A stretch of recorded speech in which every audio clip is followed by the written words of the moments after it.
Final question comes to us from Prosperity Fund, sounds like an investor, on YouTube asking a follow-up. Could the judge punt to the jury?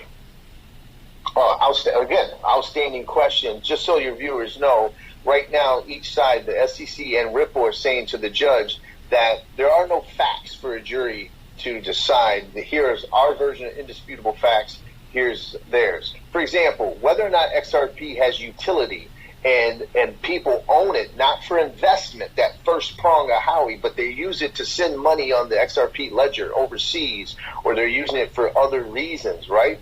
The judge could say that non-investment use of XRP is a fact that needs to be decided by a jury, so I'm going to reserve my ruling and we need a jury trial on certain issues. That is a great question, and that could happen. A lot of people think it's unlikely.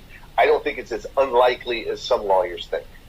Hey everybody, it's Eddie from Tokyo. This is your cryptocurrency update from Japan, and that of course was Attorney John Deaton. He was on Real Vision Crypto today, and I don't remember ever hearing that before, so I thought it was important to share. In this video, we have breaking news with Sam Bankman-Fried. Yeah, where he was when they took him into custody, and also who's going to be breaking down this case in terms of crypto Twitter lawyers. I want to let you know about that. And two clips from my research. Yeah, one is about Tether, one is about gold. All right, everybody, let's go.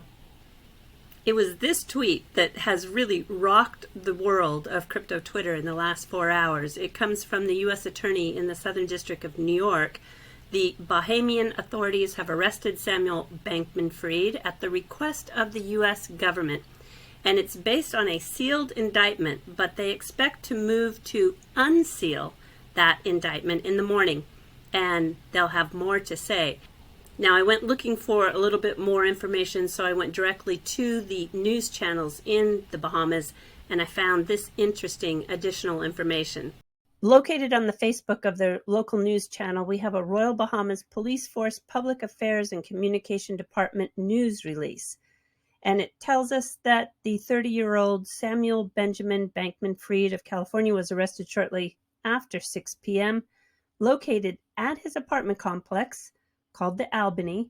That's the same apartment that BitBoy was in front of when he went down to the Bahamas. And they're on offenses against the laws of the United States, which are also offenses against the laws of the Commonwealth of the Bahamas. The Correction Services is run by this man, Dr. Elliston Ramming, and he's the superintendent of the prison, which has, according to the World Prison Brief, an official capacity of 1,000. But today, it has a population of just under 2,000. So the occupancy level is at 161%. Many of the prisoners make tourist-related souvenir products. 37% are pre-trial detainees, and 3% are female. Attorney Jesse Hines, who is a Web3 lawyer, has tweeted out today that he is looking forward to breaking down the case against SBF FTX as it unfolds, and he has a specific interest in finding out the exact facts that give rise to securities fraud and wire fraud. He has a feeling that a lot of those facts are prevalent through many crypto companies. I was sincerely sad to see this last scene in the Hogan Law Firm video. They brought such great value to helping us understand the legalese of these cases. So I think we're lucky to have Jesse Hines going to help us along with the case against Sam Bankman-Fried and FTX. And touching back on that story that was about Charles Hoskinson saying that the case was going to settle on December 15th, Chip from On the Chain did a very interesting poll. He said, do you believe the rumor Charles Hoskinson heard that the SEC will settle the Ripple case on December 15th? Look at this. 82.6% say no, they don't believe Charles Hoskinson. So maybe he was really trolling us. Well, if you haven't noticed, there is a pretty intense war going on between Circle's USDC coin, the stable coin that is backed 1-to-1 with the US dollar, and Tether, which is USDT. It was the top stablecoin of 2022, And there was a lot of talk about how USDC was on track to topple Tether. If you look right now, the USDC is trading at the volume of about 4 billion every 24 hours. Tether is trading over 20 billion. Tether was among some really big players in the space.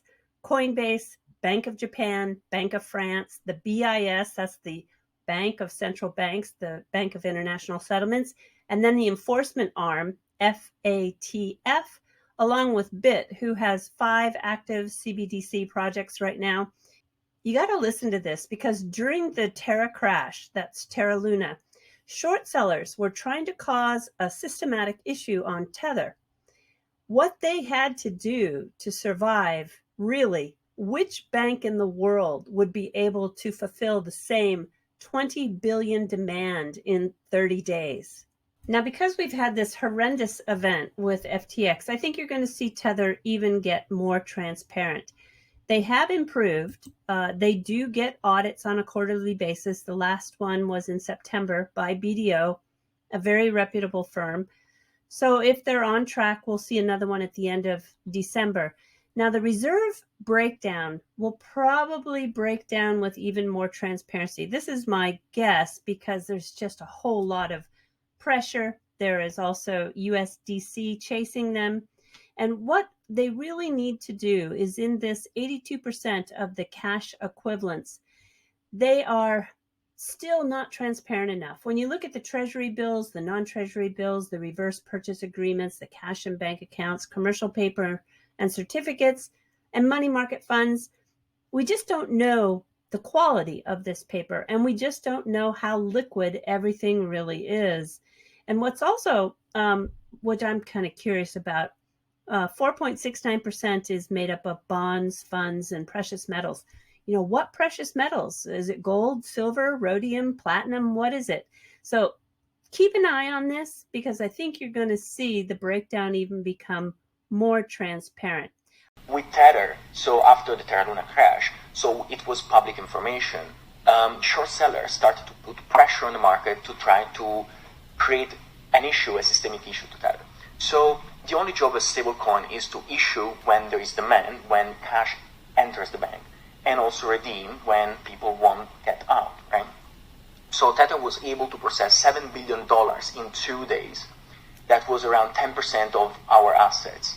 And around $20 billion in around 1 month, that was 25% of our assets. Now the question is, which bank in the world is able to fulfill that type of demand, right? So we had an example in 2008, a bank in Washington called Washington Mutual couldn't fulfill a 10% redemption in 10 days and then went bankrupt, right? So I think that, yes, people want information from stablecoins, and we are at the forefront of providing that information. A report from Fitch says that Tether is actually the stablecoin among the two stablecoins providing more information in the sector. So we have been taking enormous steps to provide comfort to the public. And talking about gold, 2 days ago, the head of global equities at Bank of America, who was speaking at the Columbia Business School, spoke about gold in regards to if it should be in your portfolio. It's very interesting. Have a listen. It's like always got potential, but it never realizes. But for all the right reasons, it should be, but it just massively always underperforms. I think it's good to have a portfolio with 1 or 2% gold. Clearly, a lot of central banks are doing it, especially some of the other countries that we don't really like very much are really building their gold positions. But it has underperformed in a big way. So I just find it hard. All right, everybody, we're jumping to the fluff. You know, there's a large collection on view and going to go on an online auction in London of some very special fine Japanese woodblock prints. The pictures of what's called the floating world have defined Japan since the early 1600s. Most everyone around the world is familiar with this one, the Great Wave off Kanagawa.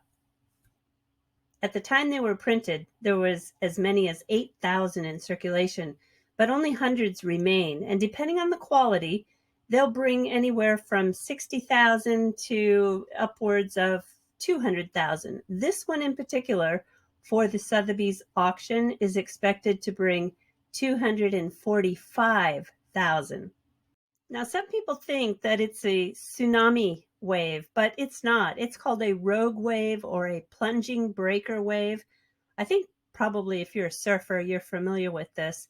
And they're fairly common in the area of Japan, which is about an hour by train from Tokyo.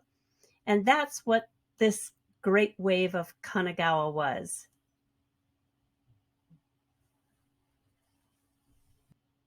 My favorite print in this collection is one that comes from the Taisho era. I really love the woodblocks from this period of time. The artist, Hasui, he lived from 1883 to 1957, and it is from the very, very famous Zojoji Temple in Shiba, which is in the heart of Tokyo. You can see it has one bid, it's met the reserve, and it's only priced at 4,000 pounds. And here's that very temple today, and it has a collaboration with Louis Vuitton. Again, a perfect example of how Japan has no problem mixing its old traditional style with something very new and very modern. All right, everybody, do take care. Sayonara for now. Bye-bye.